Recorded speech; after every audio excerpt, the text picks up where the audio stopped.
Hello YouTube, I'm Dawn and welcome to Double D Homestead, and today I'm going to be making chicken casserole with biscuit topping.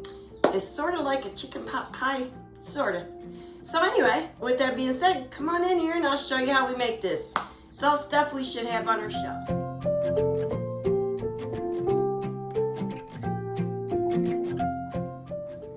To get started, you're going to put 2 tablespoons of oil in a pan, just like so. And then you're going to add, and my pan's nice and warm, 1/2 of a medium green pepper, which I had some frozen ones out of my garden from last year, and that's what I'm using. And a small onion. I'm using 1/2 of a medium onion because that's what I have. And we're going to saute these up. And if you have fresh mushrooms, you want to put in 2/3 of a cup of fresh mushrooms at this point. I have canned. I've drained them, and I'm just going to throw my can of mushrooms in there because I don't have any fresh. And we're just going to saute these up until our onions get translucent. Alrighty, see how the onions have changed color? That's what I'm looking for. And to this, I'm going to add 1/2 teaspoon of salt and pepper. The recipe doesn't call for that, but I'm putting it in anyway. 2 tablespoons of cornstarch. Put that in. And then I'm slowly going to add 2 cups of cold milk. Or 1.5 cups of cold milk, sorry. And I'm going to cook this. Oh, and our chicken. Oh, can't forget the chicken now. You want 2 cups of cooked chicken chopped up. This is home canned chicken that I did in 2021. And if you have the canned chicken off the shelf, you have some leftover roasted chicken, this is a perfect recipe to use this up with. So we're just gonna cook this until we get a nice thick gravy-esque type of deal going on here. And this is already smelling really good. This step doesn't take real long, so just keep an eye on it. It's gonna get thick quick on you once it starts getting thick.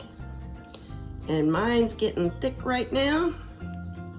So I think I'm gonna call that done. And we'll go on to the next. Our next step is to pour this into a casserole pan. And you're gonna start your oven for 400 degrees right now. So it is getting nice and hot while we make the biscuit mix to go on top. All right, and for the biscuit part of this, we're gonna need 2 cups of flour, a teaspoon of salt, and 1/2 teaspoon of baking powder. Now I'm using all-purpose flour. If you're using self-rising, this stuff is already in your flour. And this is all sifted. Excuse me, I'm gonna sneeze, and then, sorry about that. And then we're gonna, I've got a 1/3 cup of shortening here, and you're just gonna work this in until you get it like, look like a clumpy, not clumpy, grainy, thicker grains, like you're making a pie crust and you want all them little pebbles in there. Tiny little pebbles, that's what we're looking for. All right, and this is what you're looking for. See this? That's what you're looking for. You see how it's kind of like bigger crumbles? Then you're gonna take about 2/3 cup of milk and add in here. And I'm gonna make a little well for this and just work this in here to make a biscuit dough.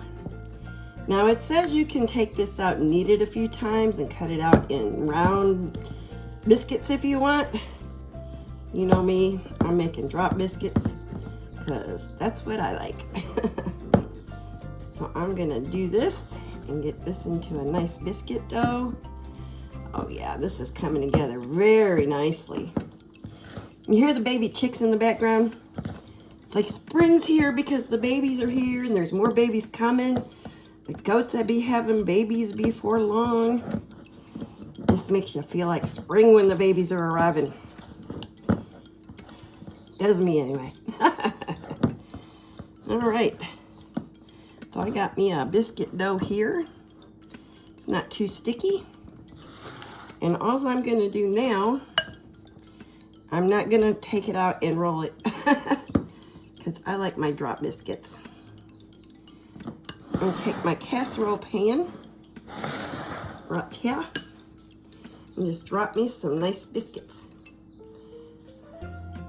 right off my spoon, just like that, and cover the whole top of it,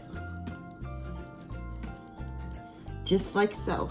And once you have that done, it does say to take milk and brush the tops of your biscuits, which is something I've never done, so I'm gonna give it a try and see how it comes out.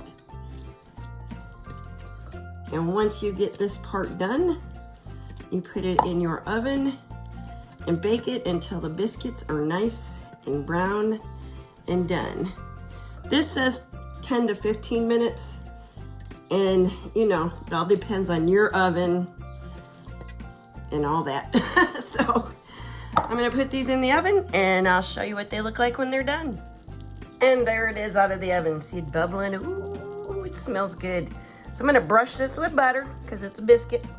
And I'm gonna let this sit a few minutes and I'll plate it up and we'll give it a taste test. Here's a close-up of it. Not the prettiest food ever, but I think it's gonna be delicious. So let's give this a taste. Kind of reminds me of chicken and dumplings with different vegetables. Excuse me.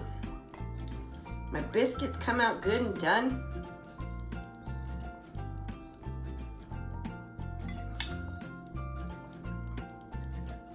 This is definitely good.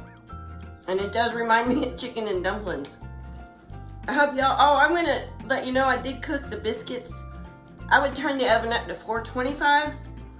They took about 20 to 25 minutes-ish in there somewhere to bake all the way. So, other than that, this is great.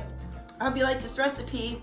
Y'all take care. God bless. Thanks for watching. Have a great day.